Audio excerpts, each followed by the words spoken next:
ચાલો આપણે આગળ વધીએ ચેપ્ટર 5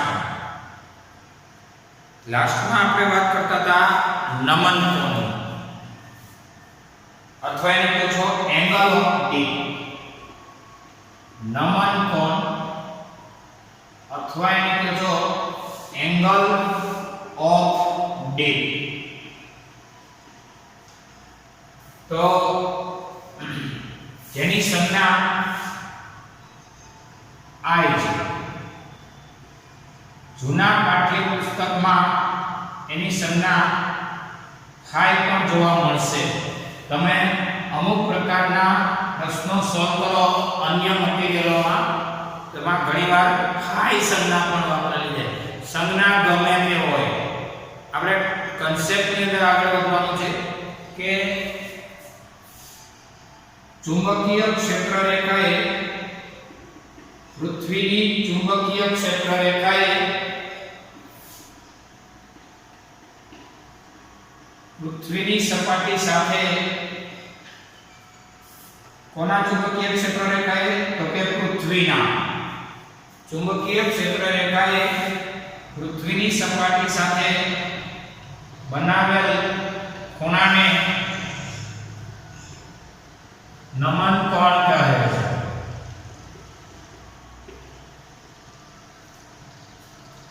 તો આ થઈ વાત પૃથ્વીની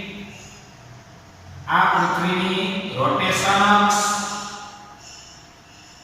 આર અક્ષ આ પૃથ્વીનું બોલો કયું મેરિડિયન ભૌગોલિક મેરિડિયન જો આ ભૌગોલિક મેરિડિયન છે આનું નામ કહી દો રેખાંશ રેખા અને આવા કાલ્પનિક સમતલને કાલ્પનિક સમતલ થઈ એટલે એને કહેવાય ભૌગોલિક મેરિડિયન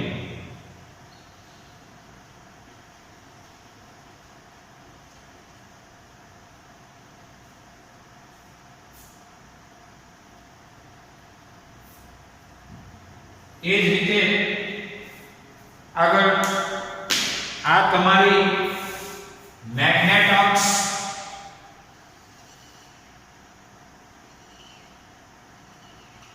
પૃથ્વીની ચુંબકીય અક્ષ આ ચુંબકીય ક્ષેત્રરેખા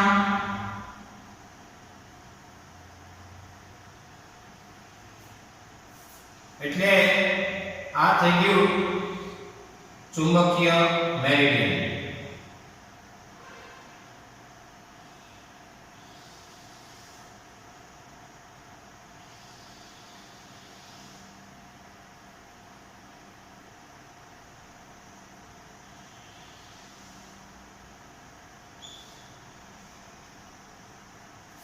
આનું નામ કહેવાય ચુંબકીય મેરિડિયન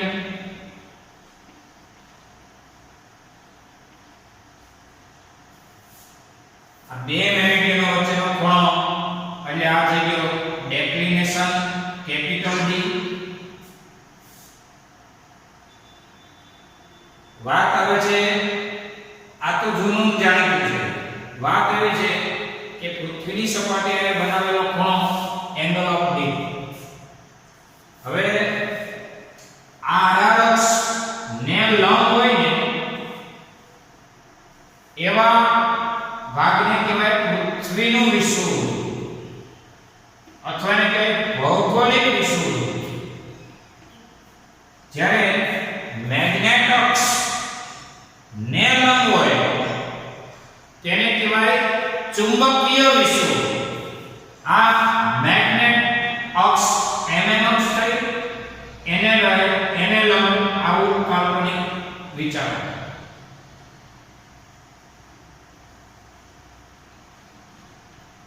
એટલે મેગ્નેટિક અથવા તો ચુંબકીય વિષુવવૃત્ત રેડી આ આકૃતિ તમને મગજમાં હોય છે આ પ્રાથમિક ખ્યાલ છે આપણે ચર્ચા કરી છે એંગલ ઓફ ડીપ ની હવે આ તો જૂનું ને જાણીતું તો અત્યાર સુધી ભણી ગયા એવી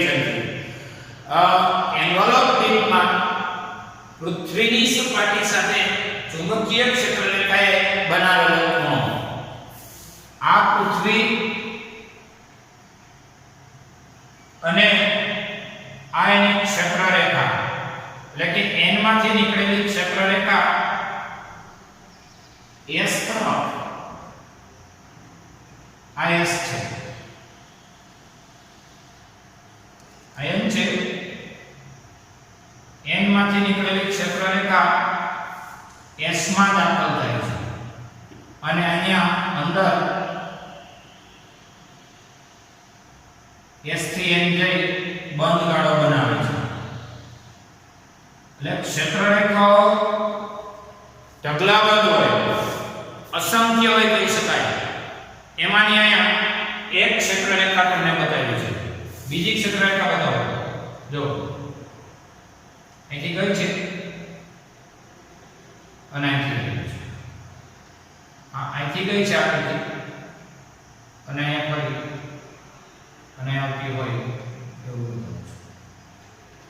n માંથી નીકળે S માં દાખલ થઈ S થી n સુધી.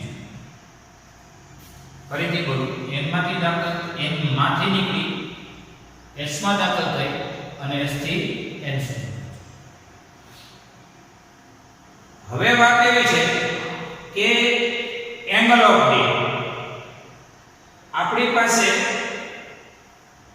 સાચે કહું ને તો પૃથ્વીની સપાટીમાંથી આ છેડામાંથી જ્યાં છે ઉત્તરમાં ઉત્તર કેનેડા ત્યાં ટચ થાય છે.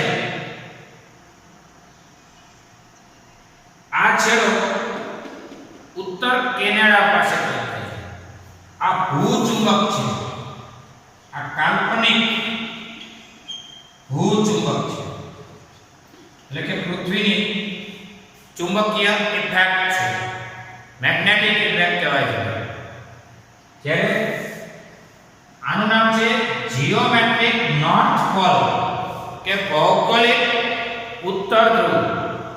આ છેડો છે ને એ છે જીઓમેટ્રિક સાઉથ પોલ, ભૌગોલિક દક્ષિણ ધ્રુવ. પૃથ્વીના ઉત્તર ભાગમાં એટલે કે ઉત્તર કેનેડા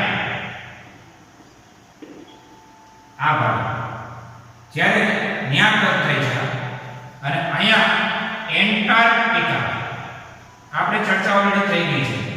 એન્ટાર્કટિકા નજીક આ પોલ ટચ થતો હોય એવી વૈજ્ઞાનિકોની કાલ્પનિક રજૂઆત છે. વાત રહી એંગલ ઓફ ડીપની. જો અહીંથી નીકળેલી ક્ષેત્રરેખા n માંથી નીકળે ને ભાઈ, પૃથ્વીની સપાટી અહીંયા આમ થાય. સપાટી આને કહેવાય, સપાટી એને જ કહેવાય જે પૃથ્વીની ત્રિજ્યા એ સ્પર્શક સ્વરૂપે હોય અને પૃથ્વીની ત્રિજ્યા એ લંબ હોય, એને એની સપાટી કહેવાય. તો આ પૃથ્વીની સપાટી, આ પૃથ્વીની ત્રિજ્યા થીટા થાય 90. એટલે અહીંયા પૃથ્વીની સપાટીએ ચુંબકીય ક્ષેત્રરેખાએ બનાવેલો આ ખૂણો એંગલ ઓફ ડી અહીંયા થઈ જાય છે 90. અને એ જ મૂલ્ય આનું નામ કયો, પૃથ્વીનું ચુંબકીય વિષુવવૃત્ત. ચુંબકીય વિષુવવૃત્ત પાસે આગળ કાલના લેક્ચરમાં એટલે કે આગળના લેક્ચરમાં ચર્ચા થઈ હતી. ચુંબકીય વિષુવવૃત્ત પાસે એંગલ ઓફ ડી નું મૂલ્ય છે 0 ડિગ્રી. કેમ ભાઈ? કારણ કે પૃથ્વીની ક્ષેત્રરેખા ચુંબકીય વિષુવવૃત્ત પાસે જો આમ છે અને પૃથ્વીની સપાટીને ટૂંકમાં પેરેલલ છે, સમાંતર છે, એંગલ ઓફ ડી 0. જ્યારે એની ચર્ચા અહીંયા કરો ને તો પૃથ્વીની સપાટી આમ થાય, સપાટી આ સપાટી કહેવાય અને ચુંબકીય ક્ષેત્રરેખા અહીંયા દાખલ થતી હોય છે.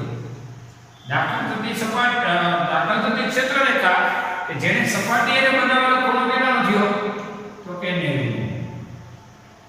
Angle of D. અન્ય પરિસ્થિતિઓનો આપણે આગળ અભ્યાસ ચાલુ રાખીએ. દાખલા તરીકે હવે 3D બનાવું છું, ચેક કરજો. આ તમારી પાસે જોજો લોચો નો થાય. n માંથી નીકળેલી હોય અને s માં દાખલ થતી હોય, પૃથ્વીની વક્રતાને અનુસરતી હોય, s માં દાખલ થતી હોય. હવે આ n માંથી નીકળેલી હોય અને s માં દાખલ થવા માટે વક્રતા પકડતી હોય, એટલે કે આટલી હોય. હવે એના આધારે આ ચુંબકીય ક્ષેત્ર રેખા છે ભાઈ, જેની સંજ્ઞા છે b વેક્ટર. b વેક્ટર છે આ છે ને એ b વેક્ટર કહેવાય. ચુંબકીય ક્ષેત્ર છે અને ચુંબકીય ક્ષેત્ર જે તમે અહીંથી n માંથી નીકળેલી s માં દાખલ થવા માટે અહીંયા તમે જે b વેક્ટર લ્યો છો, આમ ત્રાંસુ લ્યો એટલે ઘટક 2 પડે. જો આ બે, આ ચાલો આ કોણ છે, આ b વેક્ટર નીકળ્યો, એ b વેક્ટર અહીંથી વક્ર થઈ અને એક b વેક્ટર વક્ર થાય તો જ દાખલ થાય ભાઈ અહીંયા s માં, અને એ b વેક્ટર s થી n બંધગાળો બનાવે છે. તો હવે આની વક્રતાને ધ્યાનમાં લઈ, n માંથી નીકળેલી વક્રતાને ધ્યાનમાં લઈ અને પરસ્પર લંબ એવા બે ઘટકો પાડું છું. આની વક્રતાને ધ્યાનમાં લઈ પરસ્પર લંબ એવા બે ઘટકો પડ્યા અને બે ઘટકો પડ્યા તો તમારી પાસે એક હોરિઝોન્ટલ એટલે કે સમક્ષિતિજ અને વર્ટિકલ એટલે કહેવાય ઊર્ધ્વ ઘટક, આવા બે ઘટક પડશે. એમાં હોરિઝોન્ટલ ઘટક છે ને એ b નો b cos બનાશે. ચુંબકીય ક્ષેત્રના બે ઘટક પડશે, એક સમક્ષિતિજ ઘટક અને શિરોલંબ. સમક્ષિતિજ ઘટકને કહેવાય હોરિઝોન્ટલ અને શિરોલંબને કહેવાય વર્ટિકલ અથવા ઊર્ધ્વ ઘટક. તમારા ટેક્સ્ટમાં સંજ્ઞા છે z, આ સંજ્ઞા h. પૃથ્વી માટેનો અર્થ એ ઊર્ધ્વ ઘટક છે ને, શિરોલંબ ઘટક અથવા ઊર્ધ્વ ઘટક જે છે z અને એ b sin અને આ છે ને એ b cos છે. તો b એ સદિશ રજૂઆત થઈ, એમાં કોણ cos અને કોણ sin ની ચેક કરો. જો અહીંથી b નીકળો, વક્રતા મારી અને b અહીંથી દાખલ થયો. આ b જે વક્ર છે એને પરસ્પર લંબ એવા બે ઘટકો થયા. કોના ઘટકો થયા ભાઈ? b વેક્ટરના ચુંબકીય ક્ષેત્ર રેખાના. હાલો અહીંથી નીકળે આમ જાય, એમાં ત્રાસુ વિચારો. બે ઘટકો પડ્યા જેને જોવો, આ બે ઘટકો પડ્યા, એક ઘટક આ, બીજો ઘટક આ, પરસ્પર લંબ એવો. આ છે b વેક્ટર. હવે જેની આરે થીટા ખૂણો બન્યો ને એ ઘટક cos. એટલે ભાઈ કોની આરે બન્યો? તો કે થીટા ખૂણો એટલે જે કોઈ એંગલ ઓપ્ટિક. ચુંબકીય ક્ષેત્ર રેખાએ પૃથ્વીની સપાટીએ ખૂણો બનાવ્યો એંગલ ઓપ્ટિક. એટલે આ ચુંબકીય ક્ષેત્ર રેખાએ આ પૃથ્વીની સપાટીને સમાવતી અક્ષ સાથે આ ખૂણો બનાવ્યો એટલે આ એંગલ ઓપ્ટિક થઈ ગયો. એટલે આ b નો જેની આરે થીટા ખૂણો બન્યો આ ઘટક કહેવાય b cos થીટા. જેને કહેવાય પૃથ્વીની સપાટીને સમાંતરનો સમક્ષિતિજ ઘટક. અને આ ઘટક બન્યો એ b sin થીટા, જેને કહેવાય cos અને આ sin એ કેવો થઈ ગયો? લંબ થઈ ગયો. એક cos હોય તો બીજો શું હોવાનો? sin. હવે એના આધારે sin અને cos નો ગુણોત્તર એટલે તમે tan સેટ કરી શકો. તો હવે tan થીટા એટલે b sin ના છેદમાં b cos.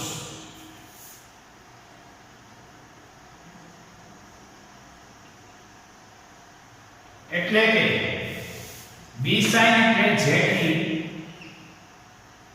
અને b cos એટલે h jd by h આથી tan i આ સૂત્ર કામનું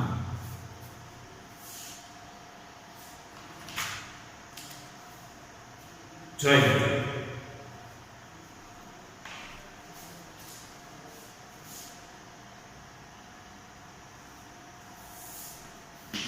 ચલો ઉદાહરણ નંબર 9.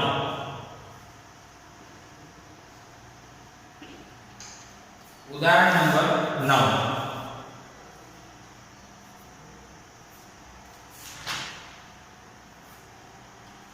એમાં કોઈ સ્થાનના ચુંબકીય ધ્રુવતલના પૃથ્વીના ચુંબકીય ક્ષેત્રનો સમક્ષિતિજ ઘટક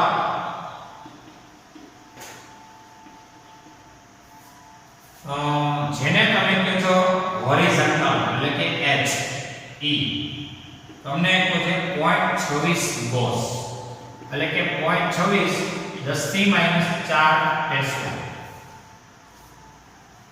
એક ગોસ એટલે 10 - 4 ટેસ્લા. નમન કોણ છે 60 ડિગ્રી. નમન કોણ જેની સંજ્ઞા I આપણે હમણાં ભણ્યા છે 60 ડિગ્રી.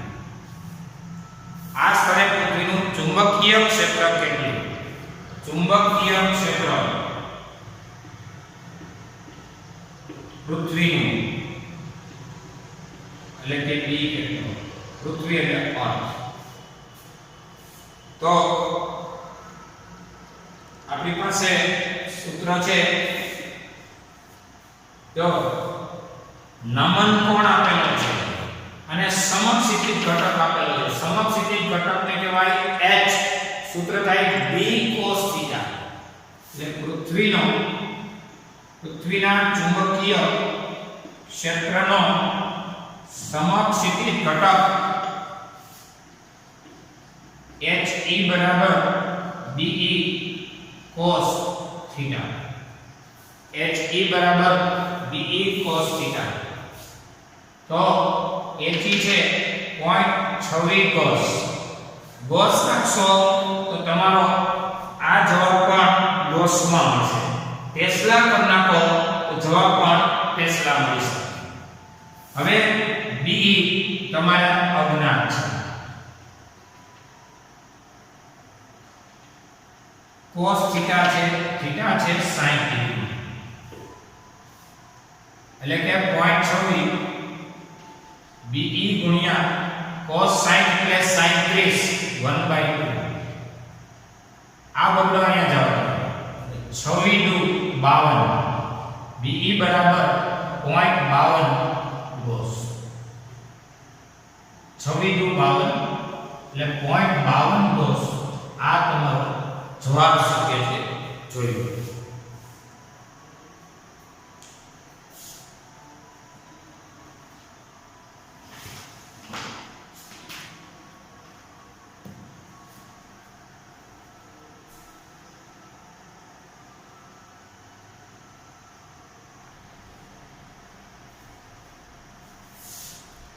ચલો સ્વાધ્યાયનો 10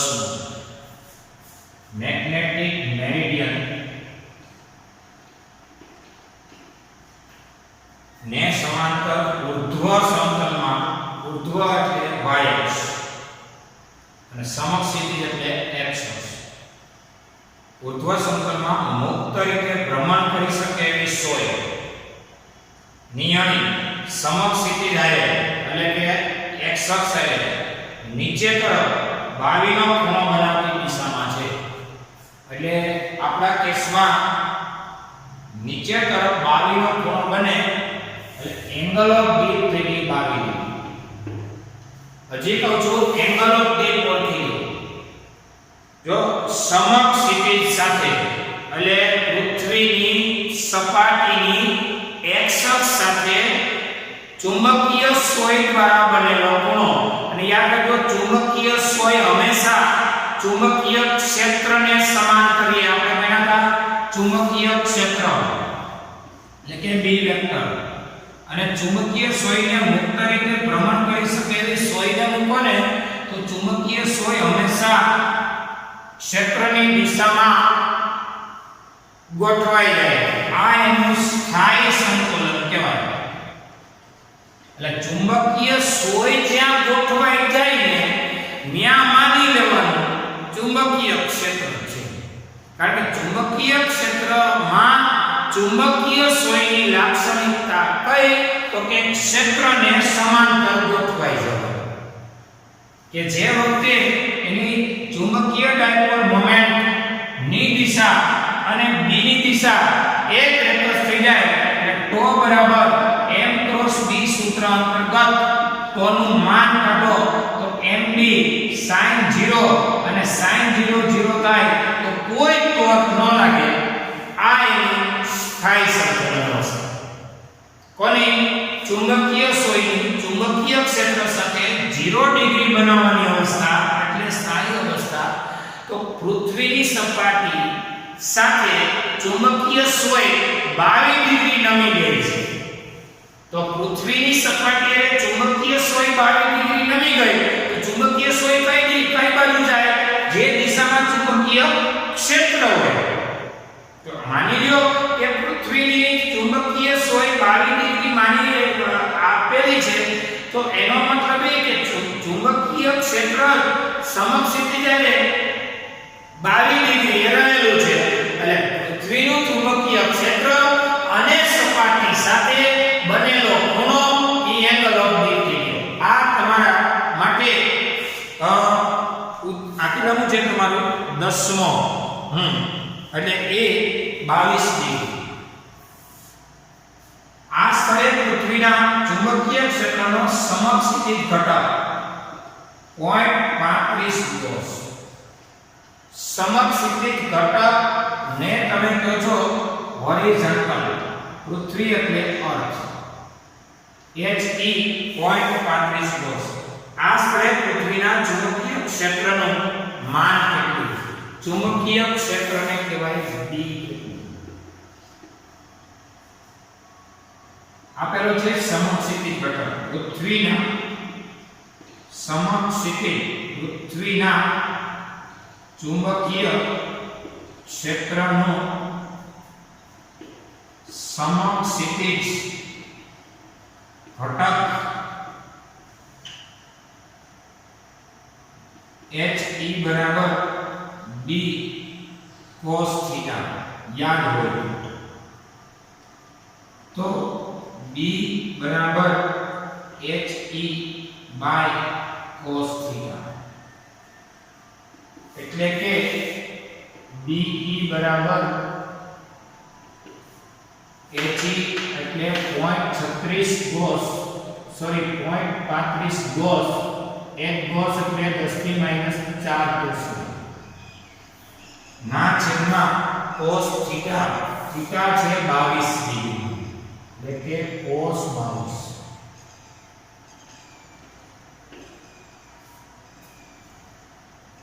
હવે આગળ વધીએ.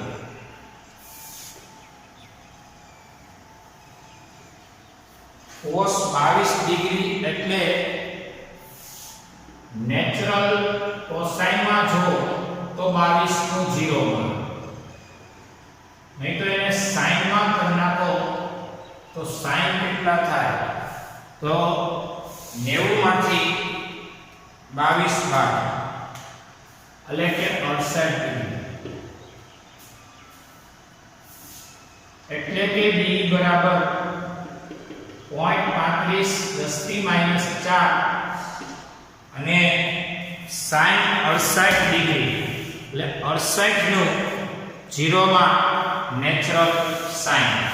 આ નેચરલ સાઇન ડિગ્રીમાં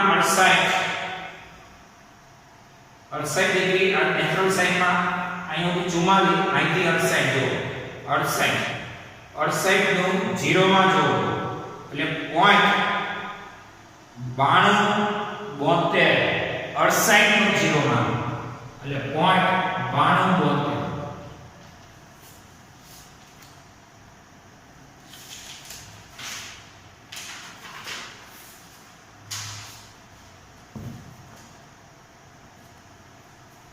હવે આગળ a થી b બરાબર 0.35 ના છેદમાં 0.92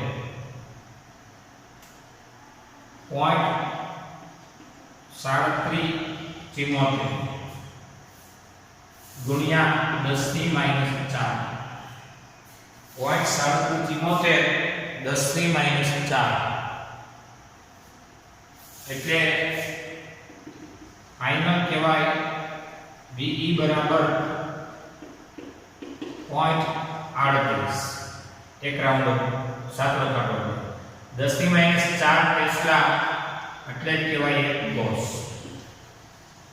10 ની માઈનસ 4 ટેસ્લા નો કહેવાય એક ગોસ જોઈએ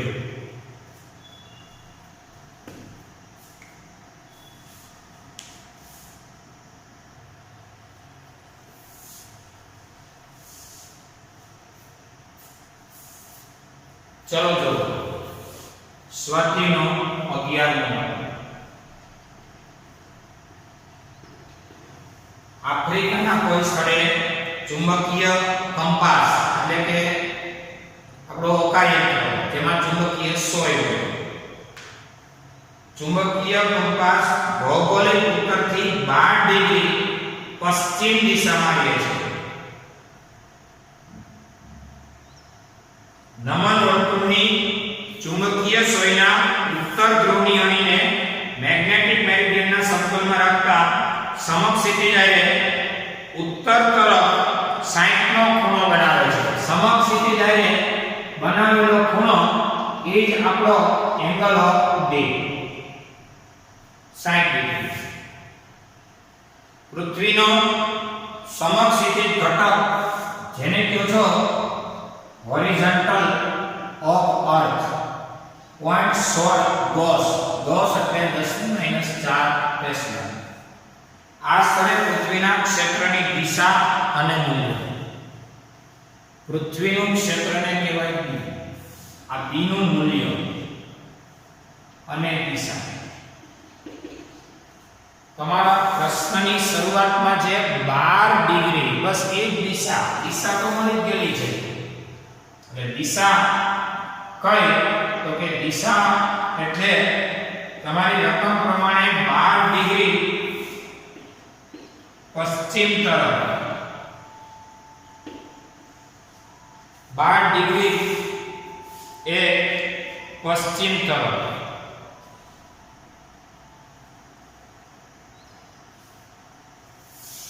મેગ્નેટિક મેરિડિયનમાં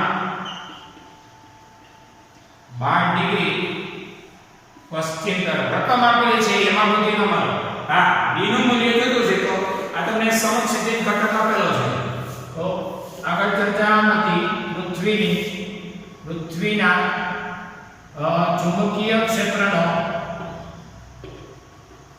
સમક્ષિતિજ ઘટક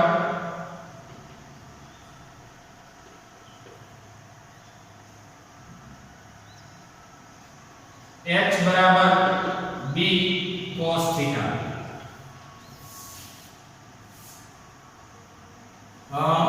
b બરાબર h ના છેદમાં cos theta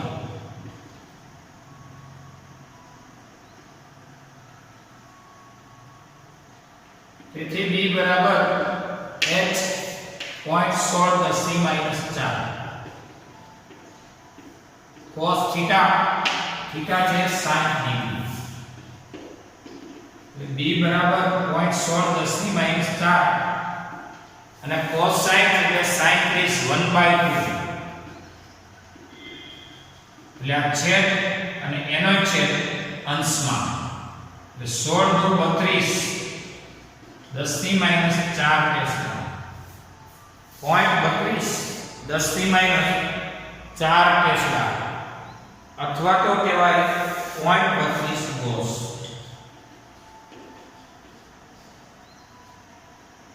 આ તમારો જવાબ જોયું એટલે કઈ દિશામાં એકલેના લંબાઈ કીધું એટલે દિશા તો તમને પકડાઈ ગઈ છે મૂલ્ય કેટલું તો મૂલ્ય તો આપણે આપણા ભણ્યા 1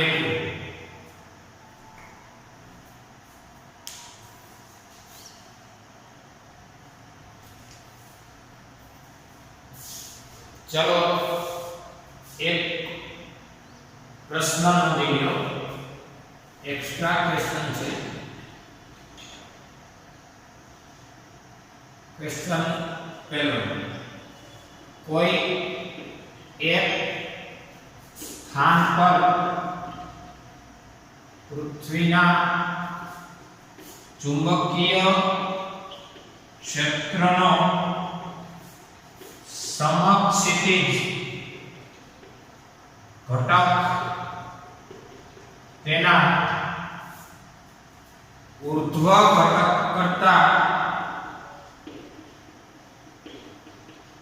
√3 गणो छे अथवा तो √3 गणो होय तो ते स्थाने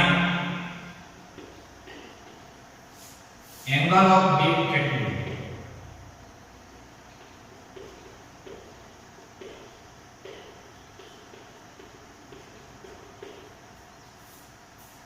प्रश्न विचारीने दो। कोई स्थान पर पृथ्वीना चुंबकीय क्षेत्रનો સમક્ષિતિજ ઘટક અને સમક્ષિતિજ ઘટક કહેવાય, તેના ઊર્ધ્વ ઘટક કરતા √3 ગણો, ઊર્ધ્વ ઘટકને z કહેવાય। આવડવા √3 ગણો છે એટલે √3 વડે આ બાજુ ગુણી નાખીએ। આ સમક્ષિતિજ ઘટક, સમક્ષિતિજ ઘટક એટલે he અને ઊર્ધ્વ ઘટક अथवा शिरोलंब घटक એટલે ze। समक्षितिज घटक शिरोलंब घटक करता √3 गणो, समक्षितिज घटक પોતે જ √3 ગણો છે, √3 વડે સામે ગુણીએ। એંગલ ઓફ ડીપ કેટલો આ પ્રશ્ન છે। હવે એથી બરાબર b cos थीटा અને ze બરાબર b sin थीटा ને સમીકરણ 1 માં મૂકો તો શું થશે? એથી દેખાય અહીંયા b cos थीटा √3 ના √3 z દેખાય અહીંયા b sin थीटा। બંને બાજુ તમારે b કેન્સલ એટલે પૃથ્વીનું ચુંબકીય ક્ષેત્ર નું મૂલ્ય અચળ છે, 10⁻⁵ ટેસ્લાનું છે થિયરી।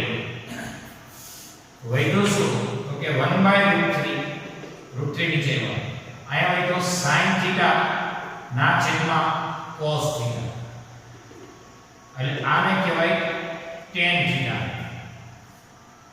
અને 1/√3 tan sin √3 થાય અને tan 30 1/√3 થાય એટલે થીટા કહેવાશે 30 ડિગ્રી અથવા તો 30 ડિગ્રી એટલે थीटा 30 डिग्री નો मतलब 30 डिग्री अथवा 30 गुणिया पाई ना छेदમાં 180 એટલે 6 તેરી 18 π/6 રેડિયન અથવા કહેવાય π/6 રેડિયન।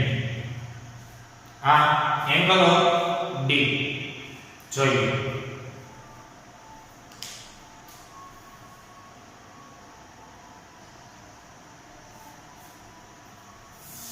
एक प्रश्न છે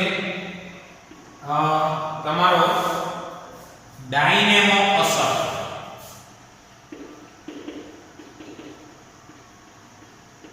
કોને ડાયનેમો અસર કહેવાય તો કે પૃથ્વીના કેન્દ્રીય ભાગમાં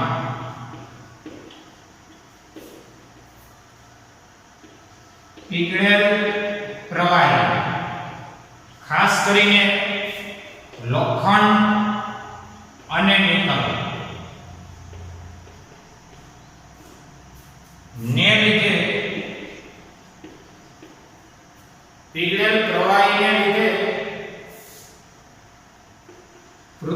પૃથ્વીના ભ્રમણ દરમિયાન પૃથ્વી ફરે છે એ દરમિયાન શું ઉત્પન્ન કરે? પ્રવાહનું નિર્માણ કરે. ભ્રમણ દરમિયાન પ્રવાહનું નિર્માણ કરે.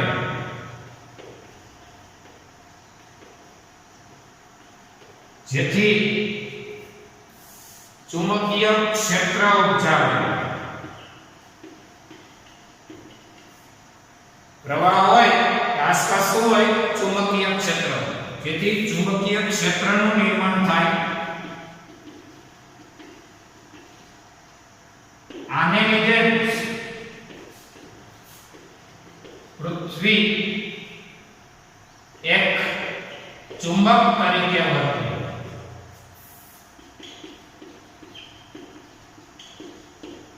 આ અસરને ડાયનેમો અસર કહેવાય. ડાયનેમો અસરની આ સમજૂતી છે. ચલો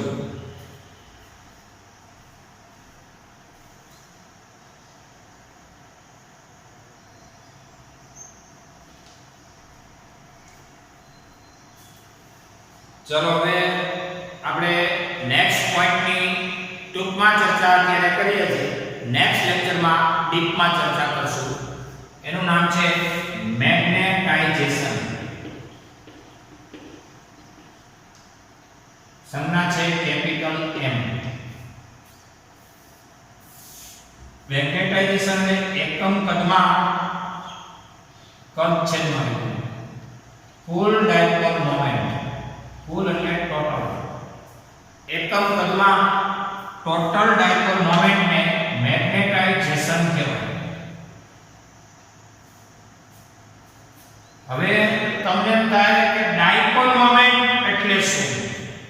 તો કે ડાયપોલ મોમેન્ટ એટલે P * 2L. જો આનું નામ છે ચુંબકીય ડાયપોલ મોમેન્ટ. અહીંયાથી વિદ્યુત ડાયપોલ મોમેન્ટ યાદ કરો. વિદ્યુત ડાયપોલ મોમેન્ટ હતી ને સંજ્ઞા P હતી. ત્યાં Q * 2L બે માંથી એક વીજભારનું મૂલ્ય ગુણ્યા બે વીજભાર વચ્ચેનું અંતર ડાયપોલ મોમેન્ટ કહેવાય. ડાયપોલ મોમેન્ટની દિશા એ ઋણથી ધન. જ્યારે ચુંબકીય ડાયપોલ મોમેન્ટ સંજ્ઞા છે m વેક્ટર. અહીંયા વેક્ટર અહીંયા p આને વેક્ટરમાં હોય તો અહીંયા વેક્ટરમાં વાંચો. આને નો માનતા વિભાર અદિશ રાશિ છે. p એટલે ધ્રુવમાન. ધ્રુવમાન p નું નામ છે અહીંયા ધ્રુવમાન. આ p અને આ ડાયપોલ મોમેન્ટ છે. આ p બે માંથી એક ધ્રુવનું માન ગુણ્યા બે ધ્રુવ વચ્ચેનું અંતર એટલે એને કહેવાય મેગ્નેટિક ડાયપોલ મોમેન્ટ. હવે એકમ કદમાં મેગ્નેટિક ડાયપોલ મોમેન્ટ એ એની મેગ્નેટાઇઝેશન કહેવાય. આગળના લેક્ચરમાં આની ડીપમાં ચર્ચા કરીશું. અત્યારે ડેઇલી ટેસ્ટ નોંધી લો.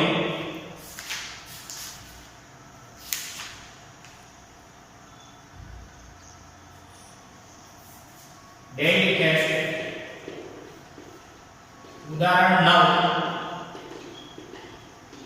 અને સ્વાધ્યાયનો 10મો અને સ્વાધ્યાયનો 11મો. ત્રણ દાખલાઓ ડેઇલી ટેસ્ટમાં. અહીંયા આપણે લેક્ચર પૂરો.